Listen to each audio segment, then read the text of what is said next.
Hello and welcome to another episode of the Rhode Island Small Business Coalition live forum. I'm your host, David Dadekian with Eat Drink Rhode Island, a small business here in Rhode Island. Thank you for joining us again this week. Just a few housekeeping things before we get started. We have a lot of things going on with the coalition. There's going to be a lot of new information coming in the new year. So please head to rismallbusiness.org and sign up for our newsletter so you're on our mailing list and you'll find out all the great things coming. This is going to be our last episode of this year, of 2021. We'll be back again. We're taking a brief break and then we'll be back again on January 11th with Governor Dan McKee, which is great to start off our new year with the governor. So if you have questions for Governor McKee, please send them along to the Rhode Island Small Business Coalition. And we've got a great slate of guests for the upcoming year. A lot of representatives from the General Assembly, a lot of folks from small business support groups. So please keep watching every 2 weeks, Tuesday at noon, or anytime on Facebook Live. Facebook videos on the Rhode Island Small Business Coalition page. Again, we won't be here in 2 weeks on December 28th, but we will be back on January 11th with Governor Dan McKee.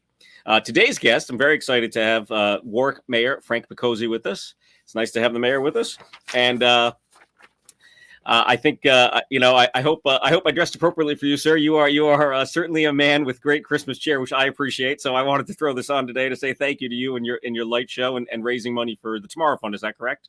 Yes. Appreciate it. Oh, thank you. Yes. For those of you out there who don't know, we'll get into the small business stuff, but I just want to plug and say that Mayor Picozzi does a gorgeous decorations of his house, outdoor lights, and there's an ability to give to charity, which is the Tomorrow Fund, which is what he raises money for, which is a great charity. So let's dive right in, Mr. Mayor. Let's talk about small business and Warwick, because Warwick is definitely, if not one of the most business centric parts of our state, it may be the number one. There's certainly businesses all up and down Post Road, Bald Hill Road, Centerville, and lots of big businesses too, which we could touch on. But tell me your thoughts on small business in Warwick, and how would you summarize it? There are a lot of opportunity here for small businesses, kind of a comeback. We haven't had the last couple of years getting a lot of development.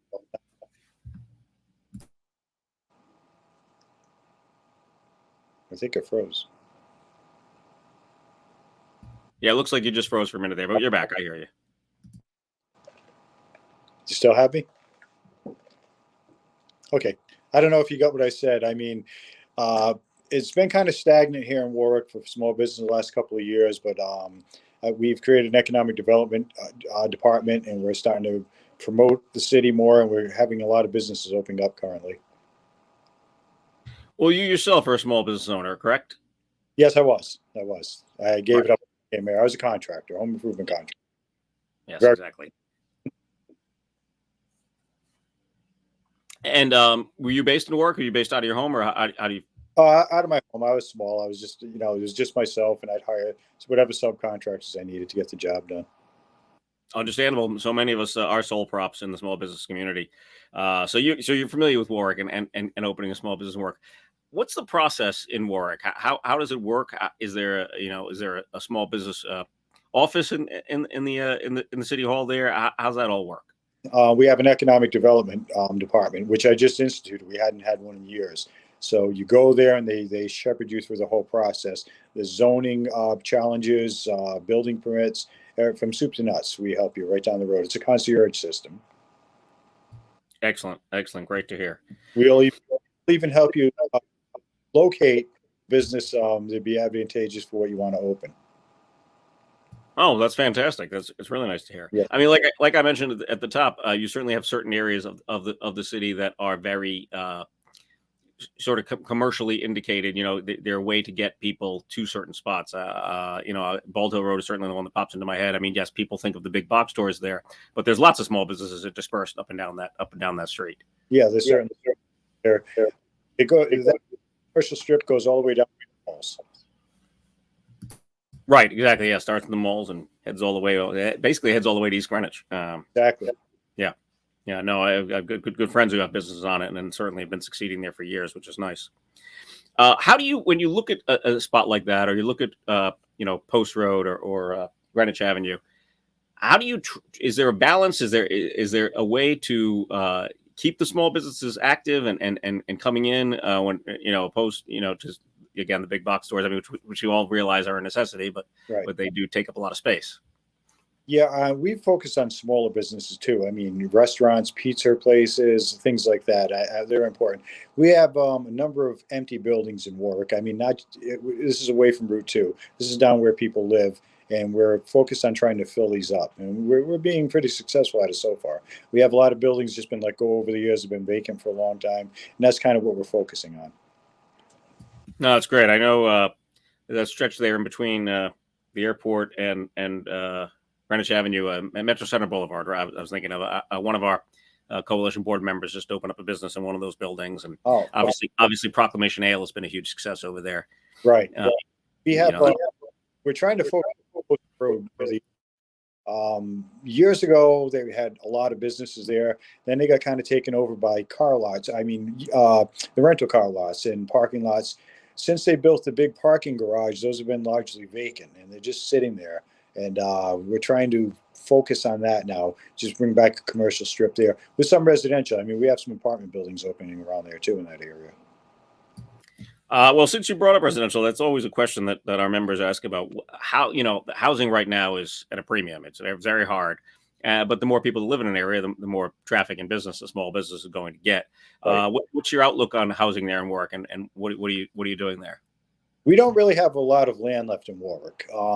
We've had some proposals, interesting proposals. Some are going through the process now, but apartment buildings down near City Center, down near Metro Center Boulevard, and on Post Road, and that fascinates me because we're going to bring a lot of people in, a lot of residents in, and that will certainly help businesses in the area. It'll bring more businesses to the area. No, it's good to hear. It's good to hear. It's certainly a difficult situation right now. Like you're not alone. We talked to the mayor of North Providence a few weeks ago, and same situation. I mean, you look at North Providence; it's a very compact, tight town. There's not really room for much more housing. So apartment buildings sounds like a great solution, and hopefully it's brings in a certain affordability too. That so there's a diverse population. One of the proposals currently going through is called workforce housing. It's for the kind of person who doesn't want to buy a home and the rents are very reasonable. They tend to buy old hotels because this one is going to be in the old Sheraton Hotel because a lot of the construction is already there. So it's going to bring people in. It's going to be for an affordable rent. So it's not subsidized. It's just less expensive place to live. No, that's great. That's fantastic. I'm kind of hoping that they're looking at some other properties we have too. It's a concept that I hope that gets some traction. Oh, sounds positive.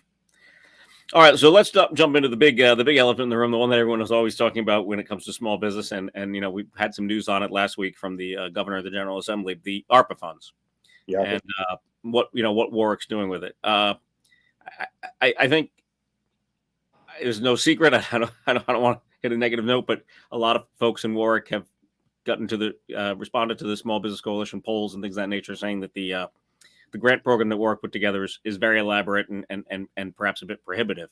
Have you heard feedback on the grant program set up for small businesses? What are your thoughts? I haven't. I've heard positive feedback from it. We do that through the CBG grants, and it's been successful. It is elaborate because it's federal funds, but I mean, it's a process to go through. In most cases, people are very successful with it. Well, that's good to hear. I certainly will pass that along to our members to make sure they go through it and give it a try. I know one of our members printed it out and he said it was a lot of work, but it is a grant program. So, I mean, that is an advantage. What else do you see the ARPA funds used in regards to small business? Do you see other opportunities, or is it mostly you're now concentrating on infrastructure and things of that nature? Infrastructure. We have significant infrastructure needs, and anything we want to build here, we have to improve our infrastructure for. It was let go for decades. Warwick really blossomed during the 50s and 60s, and there wasn't a whole lot of planning to it. It's just a suburb that just sprouted out. I mean, the population more than doubled in a period of 10 years. So there wasn't a lot of planning, and we're paying the price for that now. That makes sense. I can understand that. I remember as a kid, a lot of family members and friends moved into Warwick, and yeah, I could see the growth rapidly happening there. You're right. That's a very good point. So can you elaborate at all on what Warwick's plans are for some of the ARPA funds? What are your thoughts? We're doing a lot of. I mean, we're putting it together now. A lot of it's going to go for water and sewer infrastructure.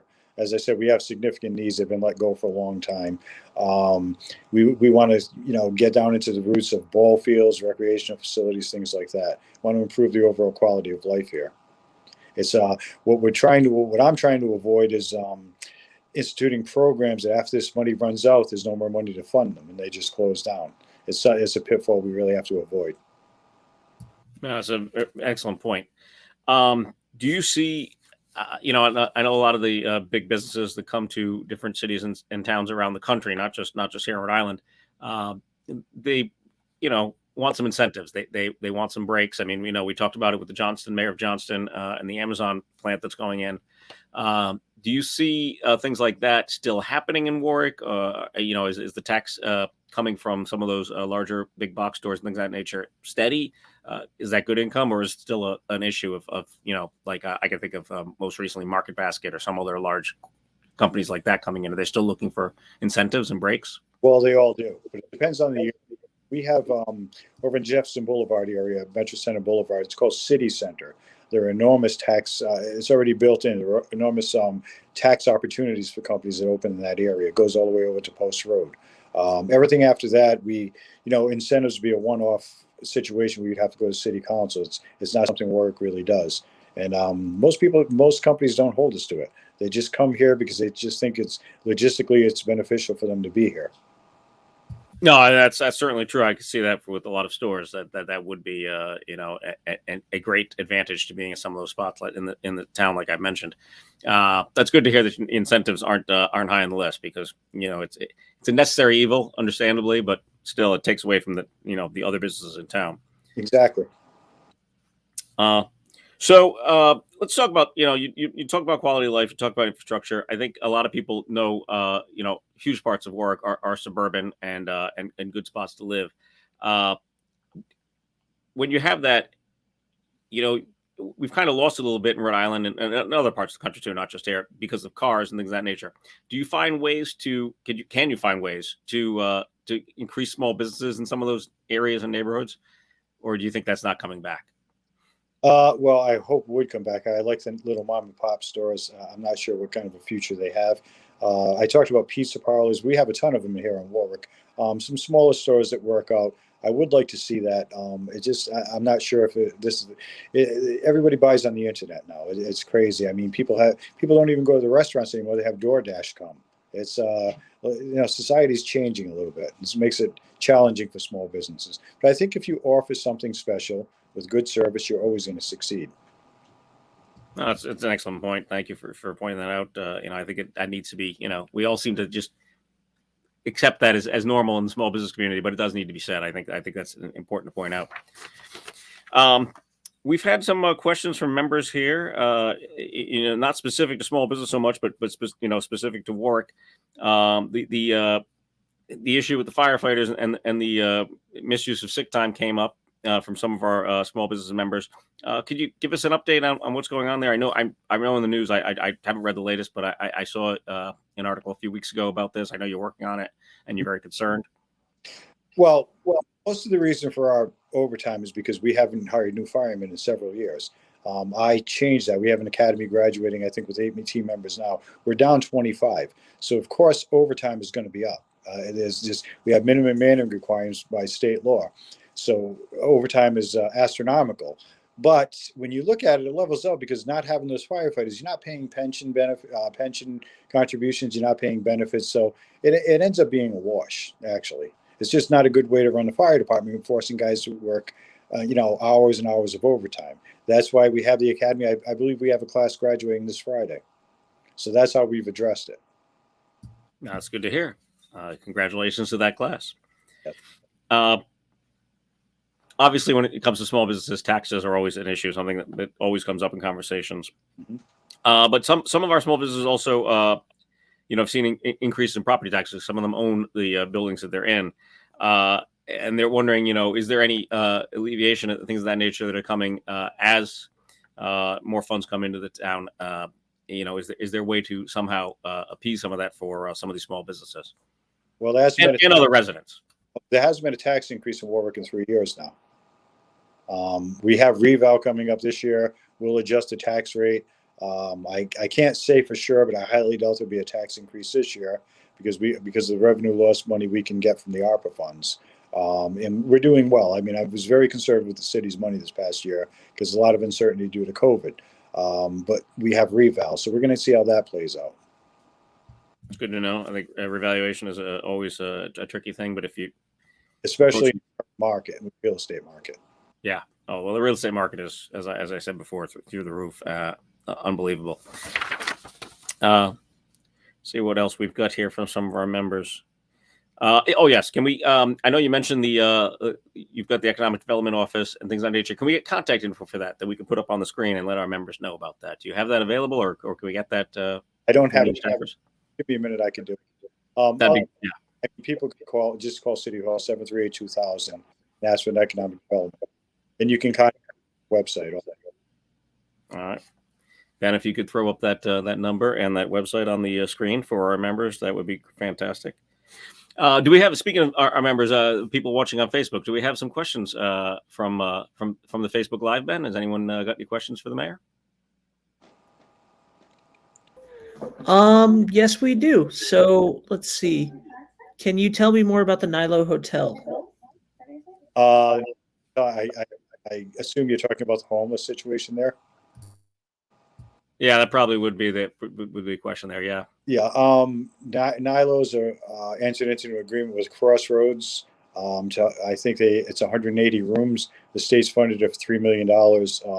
They never talked to us. They don't have to get our permission. I would have appreciated a heads up and did some community outreach because I think it was Amos House did the same thing last year, and there were a lot of problems in the neighborhood.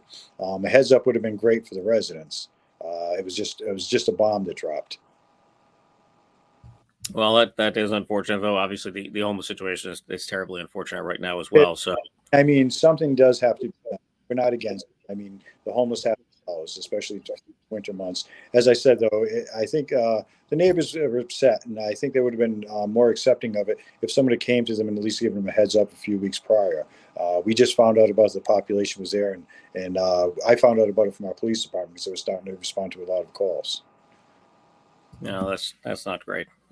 Thank you for the update on that. I appreciate that. Ben, any other questions on the Facebook Live? No other questions that I see at the moment. Okay, great. Thank you very much for doing that for us. We have the number there up on the screen for City Hall. Please make sure, like the mayor mentioned, there's an economic development office. So if you're looking to start a small business in Warwick, please give that number a call. Check in with the economic development office and go through all those steps and procedures that as we've learned, as many of us have learned in the small business community, there's a lot, especially in different cities and towns. Speaking of that, one of our members, I just mentioned a little while ago, opened up the Talent Factory up there on Metro Center Boulevard, a new location. He's already had a successful business in North Kingstown and moved into Warwick. And I don't know if there's any way around this, but I'd like your thoughts, at least, when you are established and set in one town or city in Rhode Island, and you move or open a second location in another, often things don't correlate at all. There's different sets of zoning and, well, obviously zoning, but different sets of building codes and fire codes, things of that nature. And that's what Hugo ran into from North Kingstown to Warwick. I understand we have 39 cities and towns, and we're not going to take away anyone's sovereignty in any way, shape, or form that way. But how can we streamline that? What are your thoughts on that? Is there any way that we could somehow get a statewide code for some of these things? Almost all codes and fire codes are statewide. Well, at least according to Hugo, he had different requirements for sprinkler systems than he did in North Kingstown. Well, they go off state laws. We may have they may be tweaked, and our inspection may be different. But I'd have to check that because, as far as I know, we go by state code. You remember after the station fire? Yeah, of course. Yeah, they come up with a statewide code. It's very severe, but they don't switch. Okay. Well, I will share some of that information with them. I know it took them quite a while to get a certificate of occupancy and things of that nature. Because fire department, we only have an inspector, I believe. And we've added 2, but they had to be certified. So that could have been part of his delay. That makes sense. Goes back to that conversation as well. That's understandable. Well, he's open and he's happy. So I don't think it wasn't a matter of anything being onerous. I think it was just a matter of being different. Right. And so, they take a different. Yes. Okay. Well, that's our show. That's our half hour with the mayor. I'm sorry we started a little late. I mean, if there's anything else you'd like to add, Mr. Mayor, about small businesses there in Warwick, anything you'd like to summarize up with, please, Well, please feel free.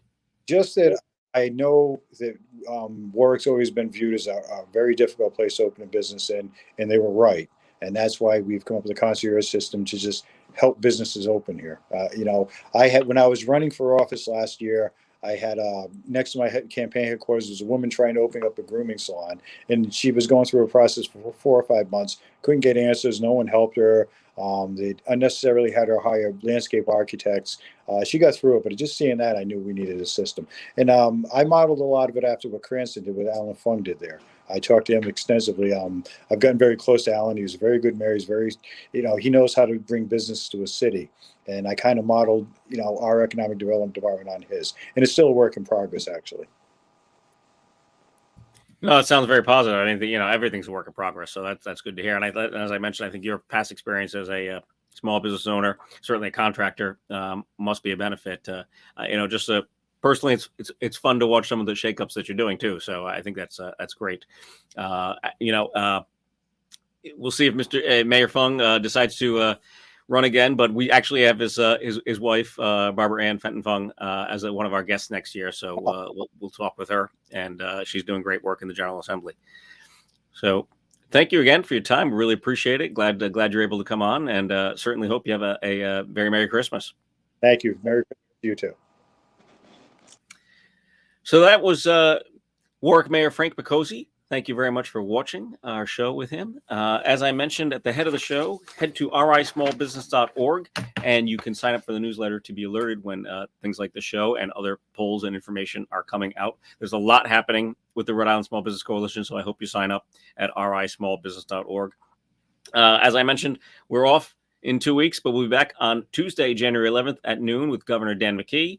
We're also going to have Senate President Ruggiero with us, Representative Greg Amore, Representative Barbara Ann Fenton Fung, as I mentioned, Representative Scott Slater, and then James Mutchler from SCORE RI, Doris de Los Santos from the Center for Women in Enterprise, Tomas Avila from the Rhode Island Office of Diversity, Equity, and Opportunity, and Representative Blake Filippi. They'll all be our guests for the first few months of 2022. Thank you, as always, for watching. We really appreciate it. We hope these shows are educational and informative for you, small businesses out there in Rhode Island. Please check out rismallbusiness.org. And from myself, in my slightly holiday and festive suit here, I hope you have a very Merry Christmas, Happy New Year. Happy Hanukkah's already passed, but happy holidays to everyone out there. Appreciate it. Take care.